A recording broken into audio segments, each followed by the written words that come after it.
Welcome to the dawning of a new era here for the Sports Hit List by the fans and for the fans. This is Carl Coulange, your host for the new show On the Court. Thank you for joining us here. I really appreciate all the love and support as we begin this new journey. And as you can tell, the Sports Hit List has definitely evolved over the last few years, and we're trying different new things and seeing what we can come up with. So this is a new idea. This is specifically tailored to our basketball audience, and people who do like basketball and want to come here and have discussions about it can definitely do that, and we definitely do appreciate it. So thank you to all of our fans. He's got the Steph Curry hat going on. How you doing, sir? Let's make sure we can see. How you doing, sir? Chilling, man. You know, it's a great day. Wardell is in the building. Is Mama naming Wardell? I'm gonna call him Wardell. It's a great day for me, brother. And a great day for me. I don't know about you sure about else. that? I don't know, because you seem to love the shooters, sir. You seem to love the shooters. I'm feeling great about the shooters today, brother. Look at that. You gonna leave that up all show? I'm feeling great. No, I'm here, man. I'm here. I just want to make sure my man gets the love that he deserves, you know? Oh, absolutely, for sure. Celebration today, baby. It's a celebration. For sure. How you doing, sir? I'm great, man. How you, man? I'm chilling. We got Ziggy Zig coming in the building. Ziggs, what's up, sir? Hey. Bro, what's going on? My principal tried to make me stay longer than I wanted to, bro. I was like, I got to fill with the Brodies. We got a lot to talk about. Yeah, man. We got my man Jay Lex in the building. Jay Lex, can you hear me, sir? Yes, I can hear you, sir. Can you do me a favor and turn your phone for me real quick? Can you hear me? Yeah, I can hear you. Can you turn your phone for me real quick? Got the horizontal going on. There we go. Yo, hold on. Why don't you start complaining about him being in the car? Say it again. I did tell him that. I told him that already. I did tell him that. I did. He knows. I'm just checking. Jay Lex, turn the phone again for me. Just checking, man. I did. They know. I let you slide with the car a couple times, Mike. Don't even try to play me like that. No. Every time I got the car, you always complaining. So I just want to make sure. I'm consistent. Coach, how you doing, sir? I'm good. Listen, so before listen. More money, more problems over here. More money. Yeah, we have some problems in the hit list streets we have to address, because there seems to be some people who seem to forget what goes on. They called us one-trick ponies, Mike. That's what they called us. That's what they said about the basketball team, right? They said that we're one-trick ponies. We only know one sport. Greg talks about how he could talk. He's very diverse. He could do football. He could do baseball. He could do anything. He could do a little bit of hockey. But Greg seems to forget the fact that the basketball team carries the brand. And he doesn't understand that. Hold on, Coach. I'm going to let you cook. But I got to cook first. Because for the simple fact that, listen, when you talk about Jamal Womack, you talk about Zig, you talk about Mike Miller, the founding fathers of the Sports Hit List, and Mike Phillips, I'm disappointed in you for this too. Man, when the grass is cut, we are tired. We are tired of carrying. I'm going to give them facts. We are sick and tired of carrying the dead weight. You see what I'm saying? We are sick and tired of carrying them. Listen, Mike will be witness. I will contact Mike at 2:00 in the morning and say, Mike, could you drop a vlog? Mike, what vlogs are you talking about? Mike will drop a vlog about LeBron, and how many views does it get? Come on, I'm just talking facts. I'm just talking facts. I'm not done yet. Phil Jackson. Going, yeah, his Phil Jackson video. I think that's the all-time high. Now that's like 7K. Is that 7K? 7K views, right? So 7K. So they want to talk about them being diverse, but are they pulling the numbers that the basketball team are pulling? Now, I'm not finished yet. Hold on. He talks about the pro wrestling team being fake. Pro wrestling gets more views than the baseball views. You do 600 on a live, on a pre-show. And what are we sitting here talking about? You want to say that you're diverse? We know how to draw the people. Ray Jarvis and I, what did we do 2 summers ago? What was the topic? Please inform me. What was the topic a year ago? Go off, man. Can someone enlighten me? What was the topic that Ray Jarvis and I had to debate about? I was arguing basketball. That was arguing what? Basketball. So people need to understand basketball. I brought Greg in to do baseball. He can't even do his job right. People don't pull up to no damn goddamn baseball segments. What are you talking about? Like, this is what he doesn't understand. He wants to sit here and call. We bring the ratings. People coming to see the basketball squad. They come to see us. They don't come to see baseball. Baseball is not first, second, third. It's like fourth or fifth on the brand. Nah, you got to understand, Carl, can I say something? Go ahead, please, by all means. You got to understand, and like ESPN, they lead with the heavy hitter topics, right? But once every couple of weeks at like 3 a.m., you're gonna see the cornhole championship of the world. And when you watch the cornhole championship, if you know who the cornhole champions are, you're diverse. You may know cornhole. You may know what's the little drink they got in the Olympics where they got the little ball and they got the ice. What's that drink where they're making sure the ice is smooth and it goes down and has to hit. I don't even know the name of the sport. I know what you're talking about. Curling. There we go, Jay. We got curling in the Olympics, right? There's some specialties, but nobody's watching that. So, Mac, I forgot one other thing.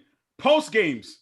Who tunes into who has the best post games after a playoff? Are there other post games? I don't know. You tell me. Are there even other post games? They can tell me. I don't know. You know what I'm saying? Because people want to talk about being diverse. But when it comes to post games and NBA finals, we here at midnight and we got 17, 18 people watching all at once, right? Mike, do you have anything to add to that before we move on to our new show? Do you have anything to add? Let me add. No, I still gotta cook. I ain't cooked yet. Go ahead, Mike. Go ahead, man. Let me just say this, man. Matt gonna cook, and then I'm gonna jump back in. But let me just say this, man. One time, it's a famous interview. Floyd Mayweather, a couple years ago, he was talking to Brian Kenny. Brian Kenny was saying a bunch of stuff. Floyd said, "Oh, this is of course Brian Kenny. Who am I talking to? You are a man of many things, a master of nothing." I remember that interview. Floyd had like a white T-shirt on. Come on, man. Yeah, you remember that interview? Yeah, he said you a Declan did Declan jump into? Talk to him, Mac. Did Declan jump into? I don't think Declan said anything. Nah, but Stephon Polier said something, right? Yeah, that was Greg and Steph. Stephon Urkel, he said something, right? Stephon Urkel. He jumped out the time machine. He jumped out the time machine and thought he was popping. The basketball team leads the charge. The ratings the numbers don't. Hold on, but Carl, what did Stephon? I mean, what did Floyd? Another Floyd said. He said, "Man, you never fought. You just watch fights. You never fought. We got some people in this group. We fought the fights. We got actual specialty. We have actual people with inside information like that comes to the group. You know what I'm saying? It's not just but it's not just me. Like we got people who have other streaming platforms that are bringing thousands of views into the other shows that have nothing to do with basketball. Big shout out to the gray area. You get what I'm saying? So we talk about diverse. Diverse is when you can make a blog and you got people in Italy, Germany, and different countries commenting on your blog. You know what I mean? So when there's something called the Amtrak that goes global. There's flights that go international, and then you got the 4, 5, and 6 train. Some of you guys are the 4, 5, and 6 train. Yeah, it's more. The 4, 5, and 6 train is important. But come on, it's different levels to it, man. What we do, listen, on the court, the debut. They want to take shots. Listen, get up in the ratings. Trust me. You got people competitive baseball. Big. They want to open the can of worms. I'm going to talk about it. Let's talk about it. Big bank take little bank. Big bank take little bank, man. Listen, I'm gonna let you, Mike, and Carl, you, Mike, and Mac do all the talking for me, man. I got dudes talking who sit in. Nah, chill. Let me stop, man. I'm sorry. I'm done. So, yo, listen, all you baseball cats, football, y'all gotta relax, man. Y'all know what we do. Y'all gotta relax, man. I'm trying to tell y'all, relax. For real, even the football team. The football show into this now? Listen, you can bring the football. We can better numbers than them too. Yo, dude just watching themselves. Man. Those views ain't real. You can't count views when you got your cell phone. You got your laptops. They using their tablets. Look at my cell phone. They auntie phone. We gotta stop. My cell phone is off. I don't click in and log in to add another view when I'm doing a show. We gotta stop, man. Listen, all I gotta do is tell Mike They gotta start with the smoke and mirrors. It's smoke and mirrors right now. They gotta stop. No, it's smoking broken mirrors. That's what it's called. It's Yo, smoking I'm telling broken you, mirrors. yo, it's bars for days, yo. Stop playing with You us. know out what I here. mean? Stop playing with us. Yeah. Stop playing with us. I hope people don't see each other. I hope people don't see each other in real life. There's gonna be some fist thrown, man. Yeah, y'all. Listen, they started. They Yeah, don't want to start with the basketball team, baby. They know the bombs already. Listen, the truth. Y'all better not see each other in the streets. Truth hurts, pun intended, baby. We already know what it is. Truth hurts. We already know. So, guys, let's move on. Let's talk. Hold on, running back me at the light. You can lose your life. Don't take me for Marbury. I know I'm a Knicks fan, but don't take me for Don't take me for Marbury at the light. Don't take me for Marbury at the light. Catch up to us in the ratings, baby. People tune in to see the basketball squad on. They ain't got bars. They ain't got your Lex. They ain't got bars like that, man. Bars like that. They don't got bars like that. I forgot another thing. What about the Jordan review? That's it. That's my last point, right? The Jordan review we did over. Wait, Carl. Tuned in for. I'm just saying. Carl, what about the me and Jay Lex? Just the me and Jay Lex battle was doing Ks. And I'm not talking about strikeouts. I'm talking about 1K, 2Ks. Not a video game. Not a video game. Not we talking Knicks Bulls battles, man. The Knicks, we doing, and this was when the Knicks was trash, and the Bulls wasn't even good like that either. Both our teams trash. Exactly. This is overkill. This is abuse at this point. Okay, all right, I'm done now. Okay, guys. So on the court is a basketball show. We could talk about international. We could talk about college basketball. Anything that comes to basketball related coming on Wednesdays. But last night was a great night. We saw the shooters. So Mike, I'm going to start with you because you've been capping with the hat on all day over there. So Mike, what were your thoughts when you finally saw Steph pass Walter Ray Allen at the Garden? Oh man, it was incredible, brother. Before I keep going, Mac, were you there? I need to know. I'm gonna be very honest. I boycotted the game because people in my circle, I predicted that Steph was going to struggle, not get the record when he should have got the record, and it was going to become magically the place to do it was going to be the Garden. And I'm telling you, I got actual proof on myself, and I can send it to you guys. 2 weeks ago, I said they were asking when is Steph going to break it? When is Steph going to break it? I had proof. I said he's going to do it at the Garden because everybody wants to do things at the Garden. We know what it is. So I did not go to that game because I'm gonna be honest. It's great for Steph. I'm a Steph Curry fan, but I'm a Knicks fan. So it wasn't a magical night for the Knicks. So it wasn't like something great was happening to the Knicks. So I wasn't going to watch that at the Garden. That's a question I was going to ask later in this discussion about how Knicks fans feel about somebody always wanting to do something against their team. But yo, it was incredible, Carl. I know when I spoke to you, when we knew, okay, he's going to do it that night. Reggie's going to call the game. Ray's going to be there. You was like, yo, don't cry. I was close. I'm gonna tell you, I'm gonna keep it 100. We're all because y'all my people. I was close. That was an emotional moment, especially when he did it, gave the ball to his pops, gave the hug to Ray. In the timeout, saw Sonia, hugged her. At the end of the game, Reggie, him and Ray, I'm a shooter. So this is like Reggie Miller is my favorite player of all time. Steph is number 2. Like, it was incredible. It solidified what everybody pretty much knew. He's the greatest shooter ever. It's no debate. There's nobody arguing that. He's the greatest shooter ever. It solidified. No argument there. It was a beautiful moment. I mean, one of the best record-breaking moments ever. Like, there's so much to say, but I'll let somebody else talk about it. But it was incredible. Just to hit on what Mike said, this goes into what we were talking about with the one-trick pony stuff. Yesterday, we saw someone celebrated for being great at a specific thing. Steph he's the best at one thing, which is shooting. Not the best at scoring, not the best at assist. This said he's the best shooter. You do what you do, and you do it well. I'd rather be amazing at one thing that I do than be average at everything. Yes. We didn't see no disrespect. No disrespect. Lamar Odom, I used to say this to everybody else. They used to say, who would you rather have? Lamar Odom in his prime or Kobe? Lamar Odom was well-rounded on the offensive end, better than Kobe. Well-rounded. He can pass, he can post up, he can shoot, he could bring it up, he could play the point, but he wasn't a killer in one thing. So that's why we have superstars in their sport in one thing, and then we have average Joes who just do They, you Just know, do a they're bunch of role stuff. players. So if you're a role player on a sports hit list, be a role player, man. Superstars, role players. We get it. Be a role Thank player. you. That's it. That's it. It's just levels, baby. It's We're just when you taking a nice shot there. Kids remember this. Always develop your expertise. Be great at something. Stop just trying to be average. Stop just trying to pick anything that works in the fast quick. It takes time to be great. This took Steph 12 years in the league, but it took even longer than that to get to this point. It is a testament to when you work hard at something. Pick one thing, work hard at it, you can succeed and be great at something. Go ahead, Zig. I thought it was on Lex. Oh yeah, Jay Lex. I'm gonna go with Jay Lex. Yeah. I thought you said Dig. I literally went to tune in. I first thought the game was being postponed, but then I found out it wasn't. I literally tuned in as he hit the shot to set the record.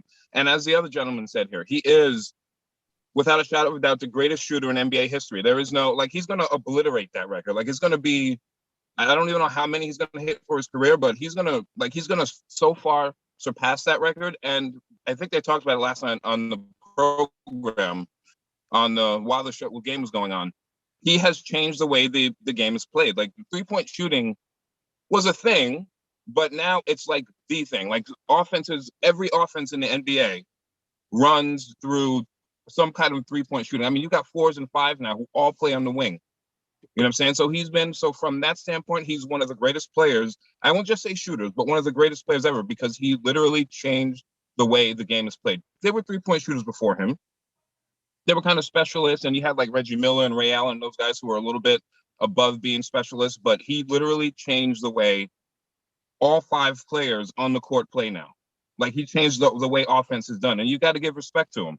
And I got to give respect to Dell too. I saw that picture of him after he hugged Steph with those 3 young women. I'm not gonna go any further than that. But Zig, please take the floor. I don't want to speculate on anything. We'll talk about that in a minute. Ziggs, what were your thoughts on watching it? Did you watch a lot? No, yeah. I actually I went to sleep, and then I woke up and then watched the game at 12 o'clock. And as I was watching the game, I kept saying to myself when he hit the shot, it was cute. It was cute. I'm not gonna sit here and do the whole fanfare, because at the end of the day, I'm a Knicks fan. So the fact that he did that against New York, it's yeah, you were supposed to be doing that in our jersey. Bum ass Golden State went and got you before they got it. So it's a lot of anger. I was at that draft too. I was at that. A lot of anger, a lot of emotion. For me personally, what I actually just that's right. Love. It was the love. The fact that Ray Allen was giving him love, like Mike said, Reggie Miller was giving him love. His teammates were giving him love. One thing about us, even though he did it at Madison Square Garden, Knicks fans, we recognize greatness. And the whole Garden stood up every time Golden State had the ball, just waiting for him to break the record. They did the same thing when Reggie Miller retired. They gave him a standing ovation. We respect greatness. So shout out to Steph for doing that. And really? I'm looking for him to continue. Was that his last game in the Garden? What you said, Mike? No, I was saying his last game in the Garden. I was at that game. Yeah, that's the game. Right, yeah, that's the game you push the kid out the way, right? Absolutely. Little kid, put them right out the way. Get out the way. That's Reggie. Absolutely. Go ahead, so you met Reggie that night? I said, yo, you're the greatest. He ain't paid me no mind. But he signed my hat first. I pushed all these little kids. We was waiting for 30 minutes. Real quick story. We was waiting for 30 minutes after the game. He didn't come out. We was all waiting. It was we saw Ron Artest. We were bull, nobody wants to see Ron Artest. And we saw Jonathan Bender and all them. We don't want to see them. Reggie came. I was like, oh, it's Reggie. The kids was all lined up. Little kids, mind you. I think I was 20 at it. All little kids. I just moved them out the way. I was like, get out the way. I put my hat to sign my hat. I said, yo, you're the greatest. He just kept signing hats. But yeah, man, Reggie Miller. That's dope. That's awesome. Because he knew you was lying. He knew you was lying. That's why he didn't pay no attention to it. But he's not the greatest though. But he's not the greatest, Mike. But Mike, he's not the greatest. What is he the greatest at? He was the greatest to ever step behind the 3-point line until Steph. He was. And when I told him that, he was the greatest to ever step behind the 3-point line. You know this. Okay. So we got Jay Lex in the building because I wanted him to talk about his Bulls. His Bulls are doing well. Oh, my computer's cutting off. Oh my God, I'm losing service. I'm losing service. But Jay Lex, talk to us about this. But Jay Lex, talk to us about this COVID outbreak. What's going on? Your entire team is in quarantine. They're postponing games. What's going on out there? They postponed yesterday's game and they're postponing tomorrow night's game. The whole thing I don't understand is if all these guys are vaccinated, why are we postponing games? Wasn't the whole point of the vaccine was to stop people from first off, it doesn't stop the spread, but I'm not going to get into all that. Wasn't the whole point of getting vaccinated was so that we didn't have these postponements and things along those lines? I don't fully comprehend how these COVID rules protocols work. If the whole point you did it voluntarily or you're basically forced into getting the vaccination. We all know that Kyrie, I think he recently got vaccinated or something like that, couldn't play at all because of the New York mandate. So if we have these vaccines, I don't understand why 10 people catch it and it's like, oh, we have to shut everything down. Isn't it the same thing with the Rams? Like they're like went into intensive COVID protocols. I have no idea what that means. It's because hold on, I don't know what that means. Let me just jump in there real quick. Let me tell you something right now, Jay Lex. If any of my kids are vaccinated and they get COVID, they need to stay their ass home. Yeah, that's the rule. Same thing with me too. I actually had 2 students catch COVID, like they're vaccinated and they have to stay home for like 2 weeks. Yeah, that's what they said. Home, it's also the quality of the entertainment that they're putting out there. If the vaccinations and they catch COVID and they're having you still have symptoms. You're still not 100%. Even if you're vaccinated. I understand that part of it, but the whole point of people being vaccinated was it wasn't going to stop the spread, but it was like, oh, if you had it and you caught it, like you were good. I feel like there's no consistency in terms of either they're either push the goalpost in one direction or the other. I just don't understand. I think there is consistency. I know they've got like 10 players. The Knicks had COVID. They had about 4 or 5 cases, but they still had enough to field a team of players who can play the game.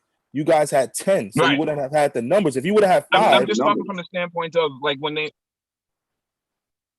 because they were shorthanded when they lost to Miami the other night. I don't understand. Well, you know what? I wish there was somebody who could aside from explain the to me. COVID aside from the COVID outbreak, your Bulls have been playing well to the point where DeMar DeRozan is an MVP candidate. So talk about that. Were you going into the season? Did you expect your team to play this well going in, or did you think it was still a learning phase for them? I thought it was going to be a little bit of a learning phase, to be honest. Like, I wasn't big on the Lonzo Ball signing, only because he's not, like, when I think of Lonzo Ball, I was thinking he's going to be like LaMelo, you know what I'm saying? Like, ball dominant, like, flashy, the whole thing. And I just came to realize that he's not that offensively, which I'm fine with, because we have DeRozan, we have Zach LaVine, superstar that he is. What's his name? Vuk, the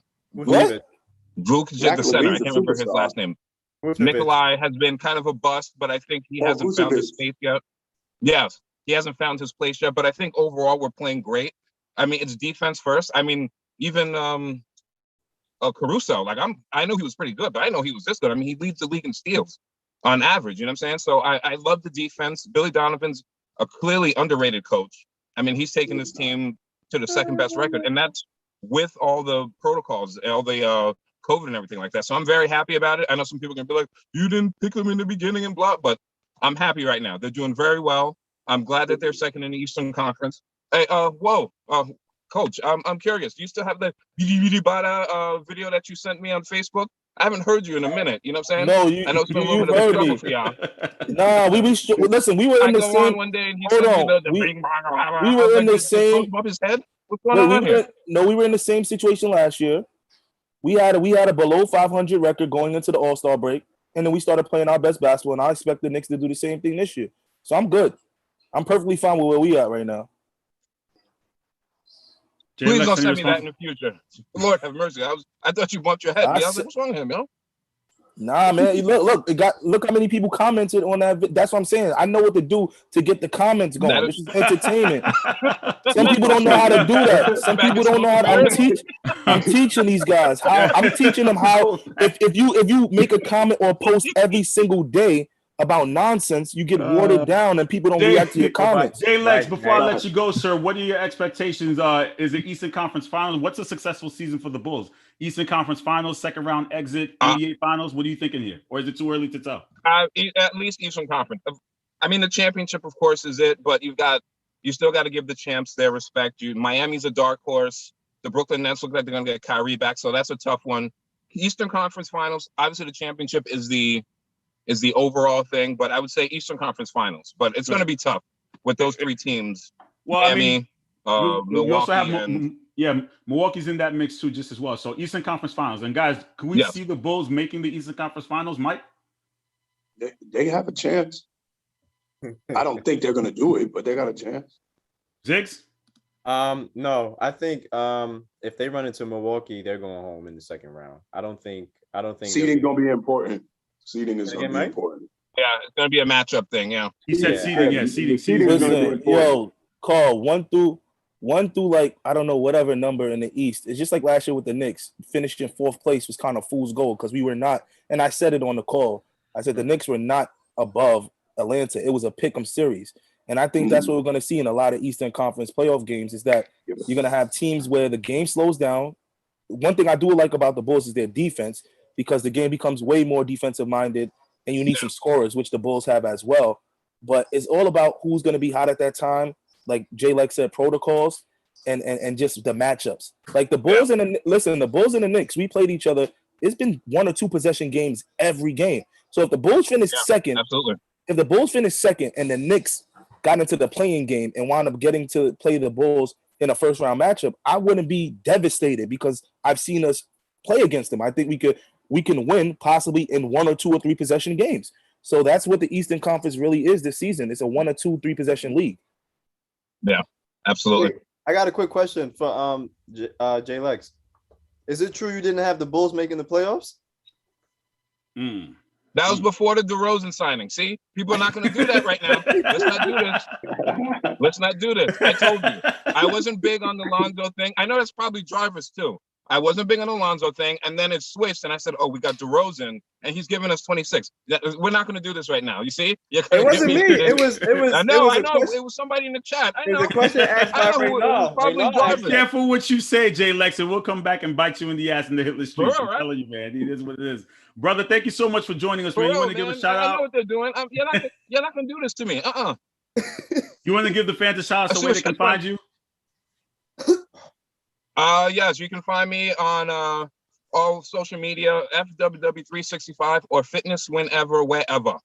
All right. Thank you, sir, for joining us. And hopefully your Bulls. Good luck to your Bulls the rest of the way, sir. We'll talk to you soon. All right. It's your birthday, sir?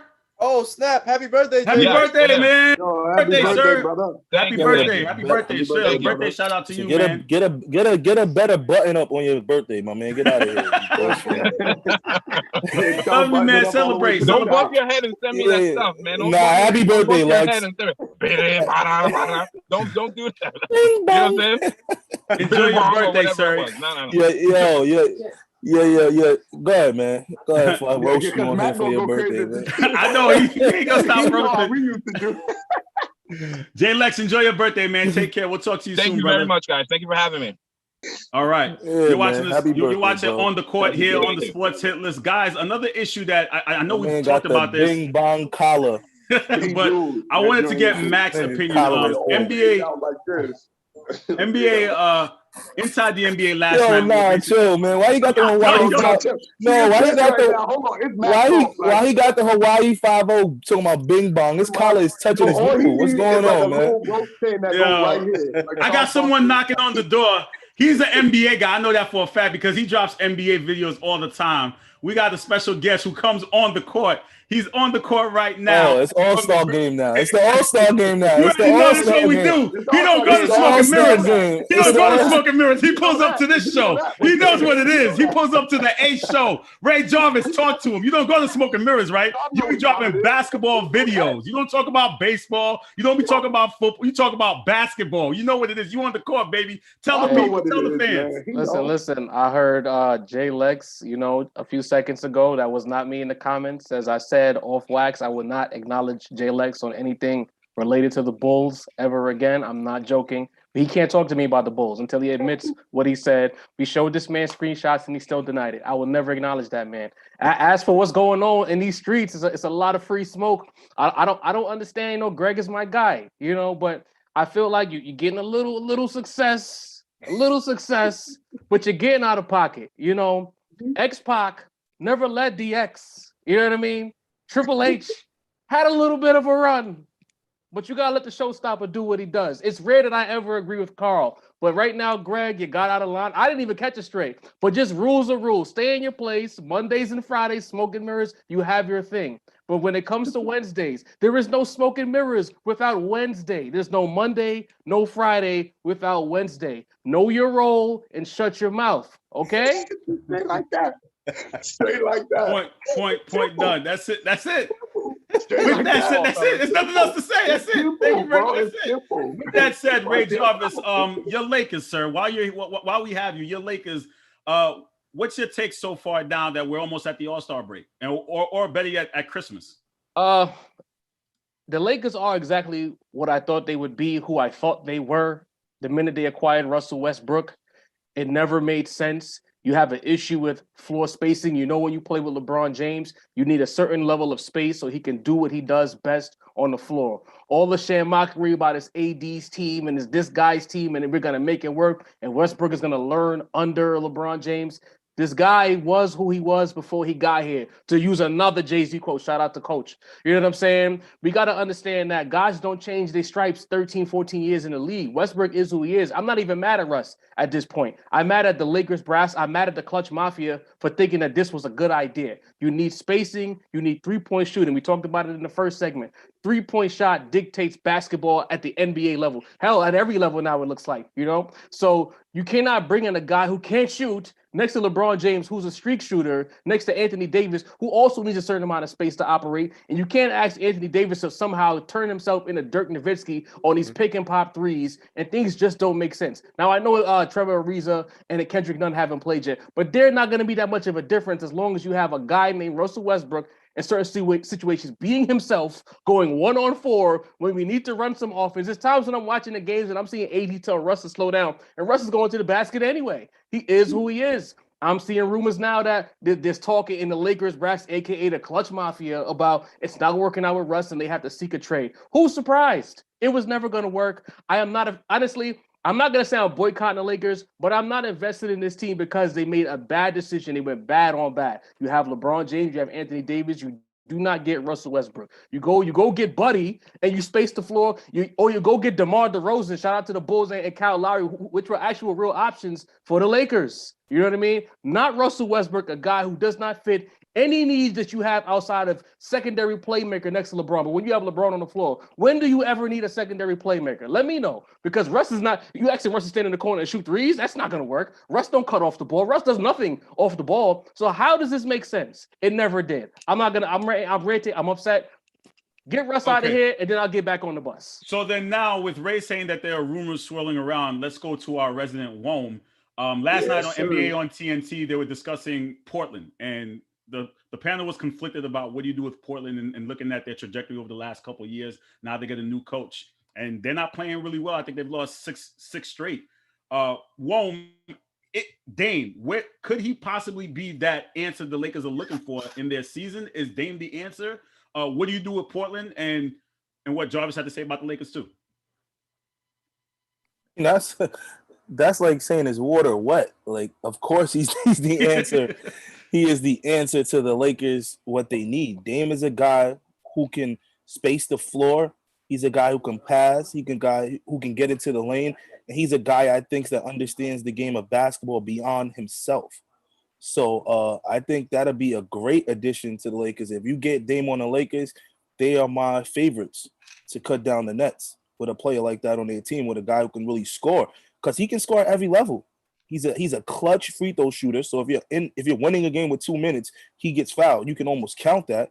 He's a guy that can shoot from anywhere on the court. So what do you think LeBron is going to do when you have Trevor Ariza on one wing, you got Dame on the other wing, you got AD at the soft corner or the baseline spot area? LeBron is free reign. Anywhere he goes, you can't help.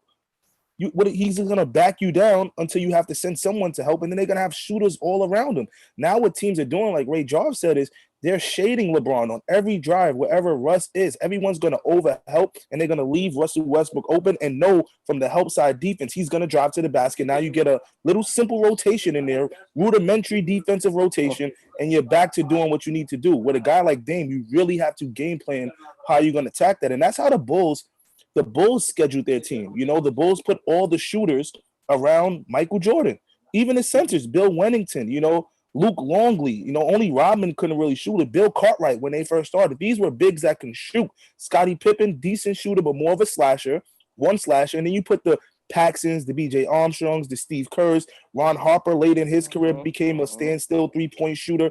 That's what Kobe Bryant, what did they do with him? Ron Artest developed a three-point shot. Trevor Ariza had a three-point shot. That's what teams do when you have these players who take double teams. And the Lakers, like you said, adding Westbrook just doesn't make sense. So Dame is definitely an answer that I think, they got to look into it. But Dame is out of there. CJ McCollum, he has a serious injury. I don't know. So you're saying, are you saying at the trade deadline he's out of there, or can't see him? I can't see him being there past this year if Portland wants to get something in return for him, because that team is just not going to be the same. McCollum is not. He has a serious injury. I don't even know if did it come out exactly what his injury was. Collapsed lung. Yeah, so it came out. All right. I didn't know if it was out. So collapsed lung. He's dealing with a lot. Billups is a first-year coach. I hate to see it happen to him, but that's usually what happens when you get a first-year coach. Players have that crutch to say, hey, I need to go there that's a little bit more sturdy, where they have a system in place where I know where I fit. Dame is not getting any younger, only getting older. The window is going to start to close on him as well, and he's going to want to compete for a championship. He doesn't want to be a career guy who can say, yeah, I had some moments, but I never had a real chance to win. Ziggs, would you say Dame is at the point of where Kevin Garnett was on Minnesota? Oh yeah, absolutely. Constantly getting to the playoffs, but not really getting anywhere to the finals or a championship. I think it's definitely time for Damian Lillard to, pack himself up and try to get out of Portland, because it's been the same wheel over and over with Portland. They do what they do in the season. They get to the playoffs. They might beat one team here and there and then lose in the second round. Outside of that time when they went to the Western Conference Finals, swept.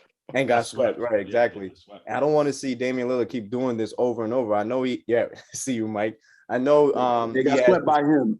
Right. I know he has this mentality of, not wanting to join up with teams or anything like that, but he can still get his way out of Portland, because it's just a sad situation. Every year after year after year, there's no defense being played. I think right now this is his worst start since being a rookie. They're, I believe, 4-10 when he shoots under 40%. And like 2-8 or something like that when he shoots under 35% from three, and he's dealing with an injury of his own. They need to just blow that whole situation up and just start sending pieces left and right. And I think it's time for them to rebuild, because it's not working out anymore.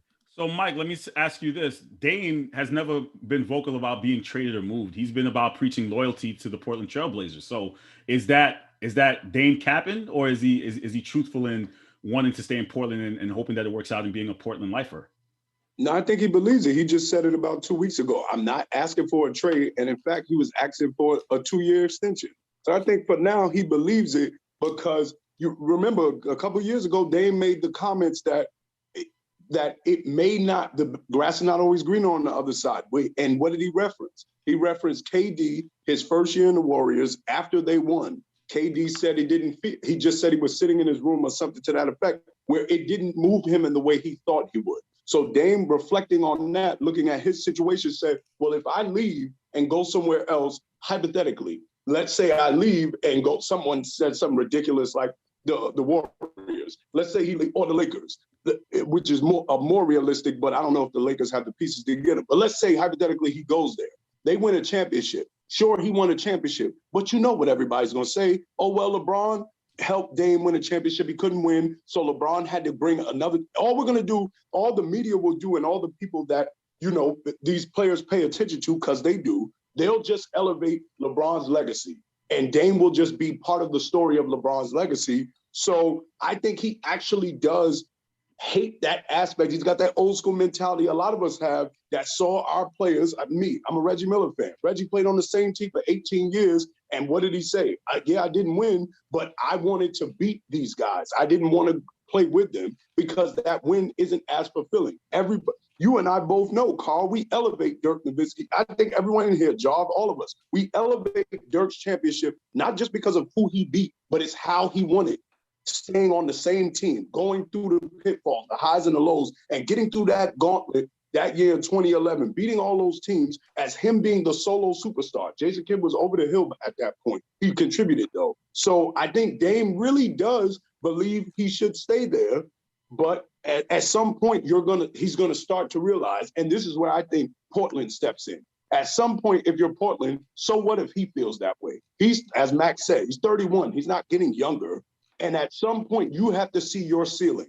And they've already seen it. This is the best you're going to be. You're never going to get to that championship with you and CJ. Get rid of both of them.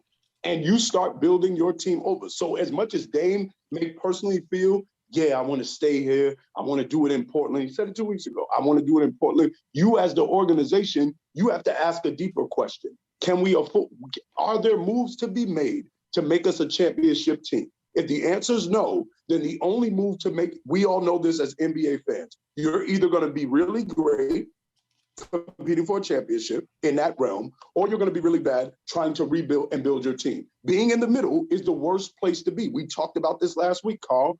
Knick fans too. Your team, you're in the middle. So you may make the playoffs. You may win a series, maybe. So I think Dame feels this way. I think he believes it. But I don't think Portland's going to agree with his feelings. Well, you know what? At one point, Kevin Durant had the same exact feelings that Dame had, and he did what he did. Ray Jarvis, could we see Dame pull the heel turn and say, you know what, forget it, I'm just going to be out and win about the championship, or no?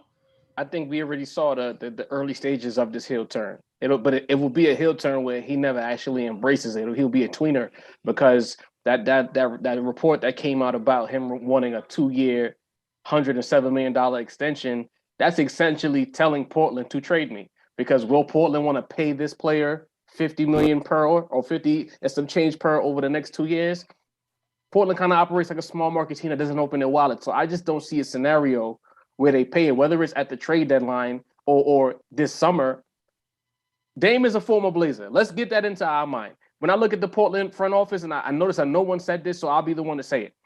They went from one of the most solid ran organizations to a joke, because you believe that Dame Lillard and CJ McCollum was somehow an amalgamation of Steph and Clay.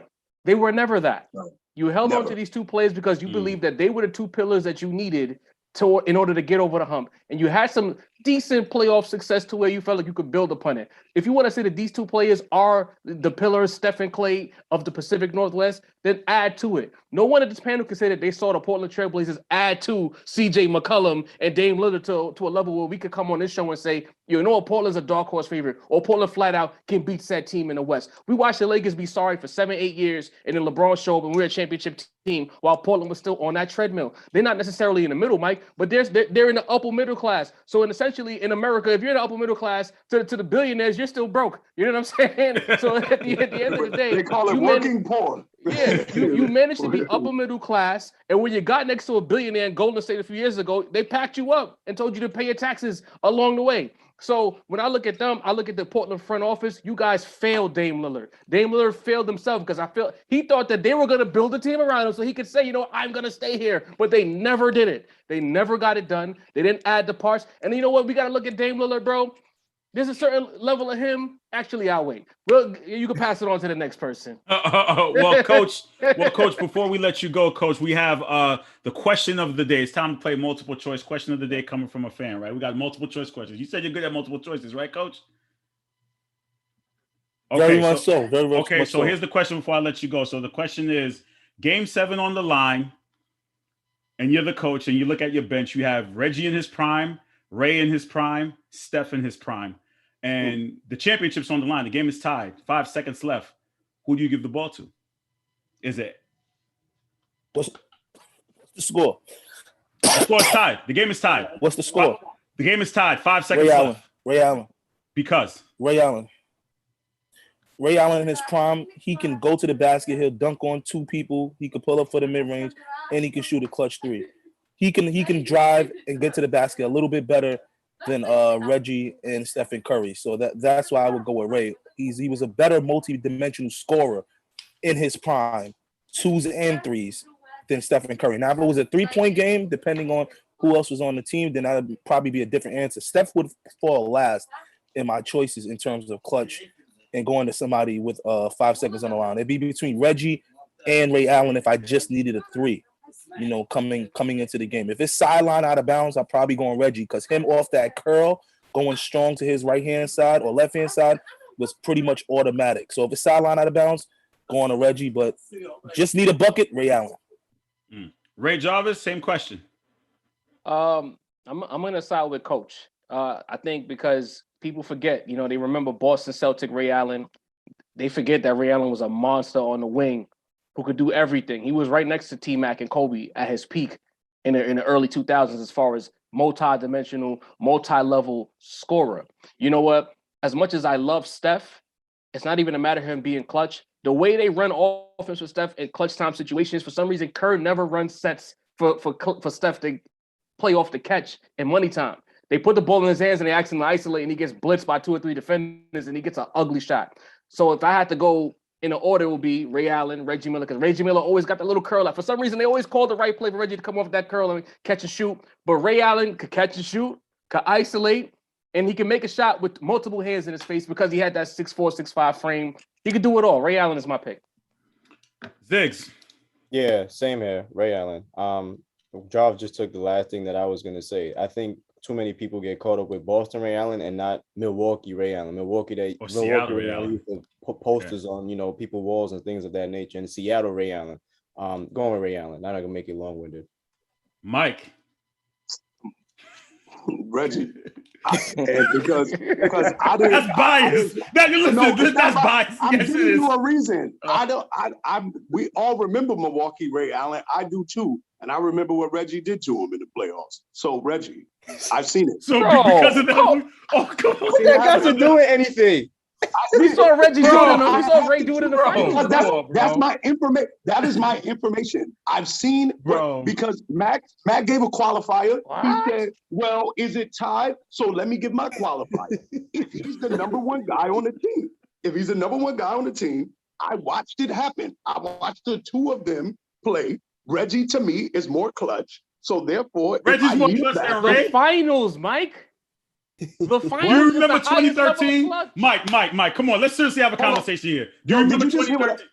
Hold on. Did you hear what I just said? I said as the number, Mac gave a qualifier. I gave mine. All of the highlights you're talking about Ray being clutch, Carl, he was the 4th option. I'm talking about Reggie was the number 1 option. In 2013 for your team, for the Miami Heat in 2013, he was the 4th option. For your team, he was the 3rd option. Everybody referenced his Milwaukee days for a reason because they want the young kids to understand Ray Allen wasn't always a 3rd and a 4th option. What about his Seattle days? And also in the Seattle days when they barely made the playoffs. But what I'm saying is based on when he was a number 1 option, which everyone referred to, Reggie was more clutch as a number 1 option than Ray Allen. That's not debatable. So if we're asking who would be more clutch in a situation. He didn't ask more clutch. He just said, "Who you taking?" He didn't put a qualifier on the question. He's saying a game on the question line. had no qualifiers. But I didn't realize that you had to be a number 1 option. I didn't realize you had to be a number 1 option to get the ball. But because Carl, there's a different level of pressure when if you miss the shot, the game is all on you versus if you miss the shot as the 4th option, they blame the other guy. It's a different level of pressure when you have to shoot as the number 1 guy versus when you're the 4th guy. That's crazy. But we've seen guys who are not number 1 get the ball in the clutch though. So that's not my point. Carl, when you allow Mac to give his qualifier, you didn't challenge him. Now let me give my qualifier. My qualifier is if we talk about who's the best guy. Who's your pick, Carl? I'm going Ray.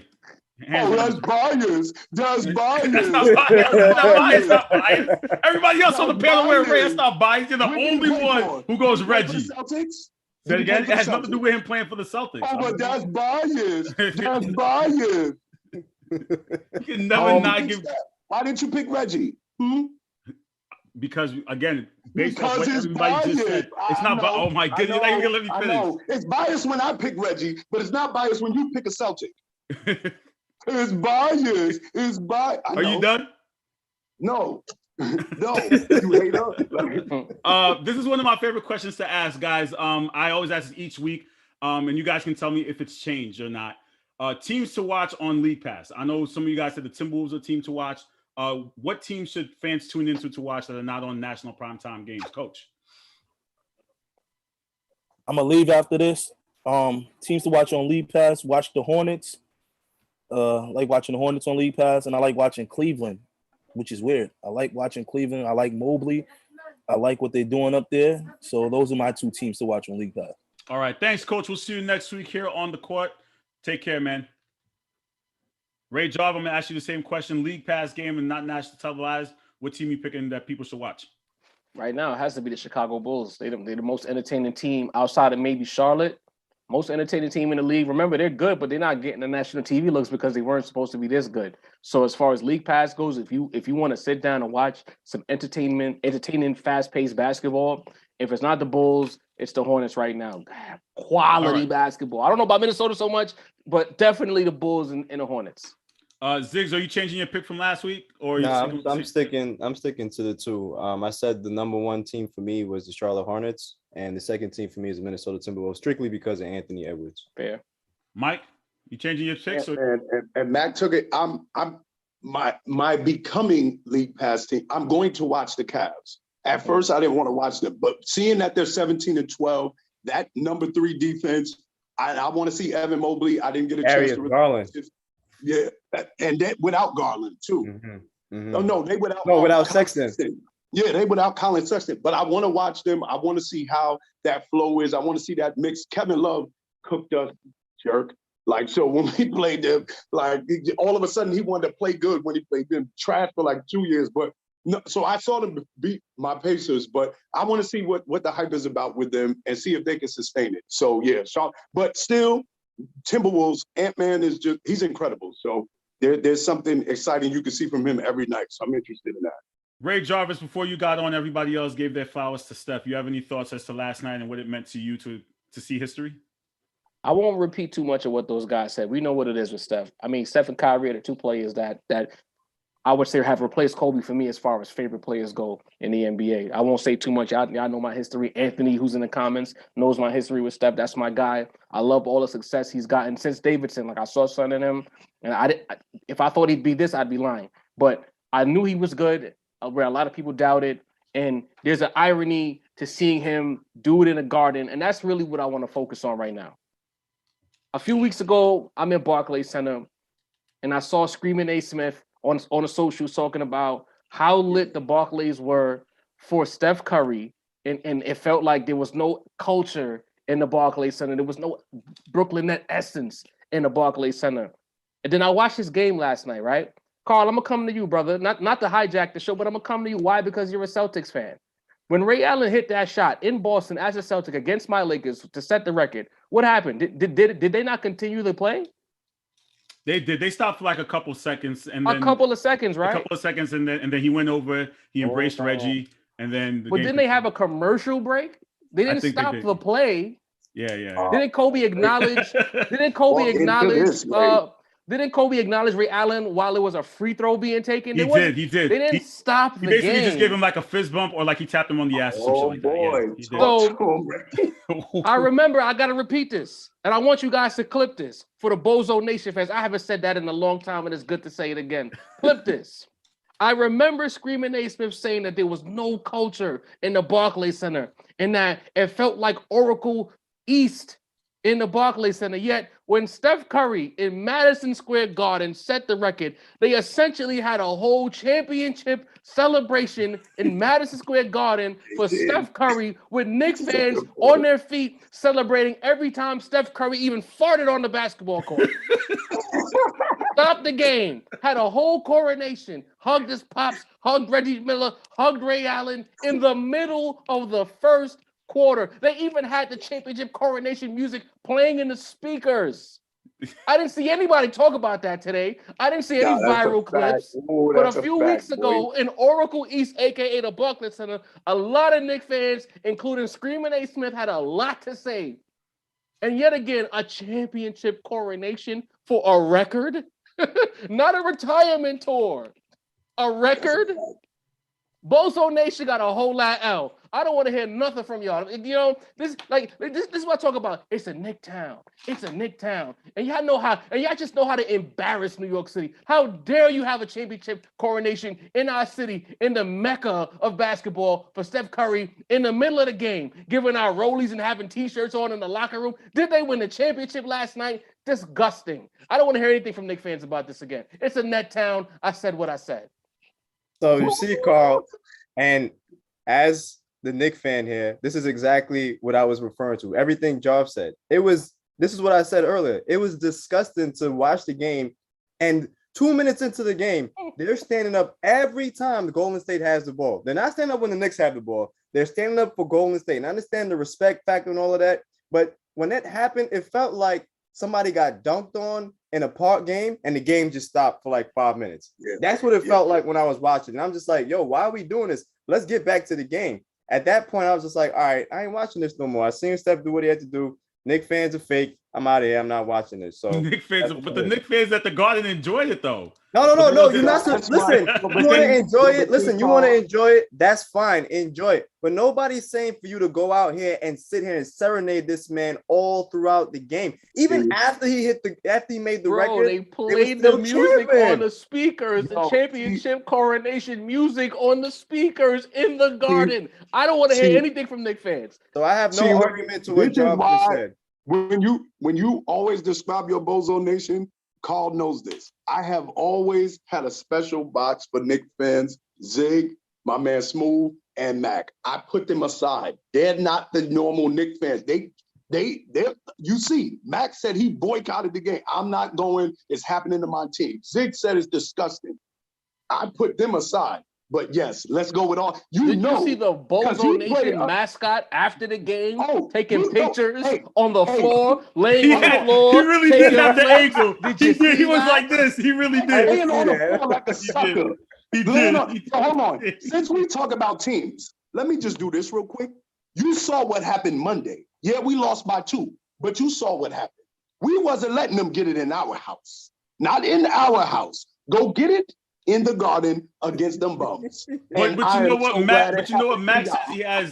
But Ray Job, I don't know if you heard Mac, but he said he has verification 2 weeks ago. He said it was going to happen at MSG when he knew it was looming because clearly the spectacular was going to take place at the Mecca of basketball at MSG. And good for him for not watching and not going. Good for him.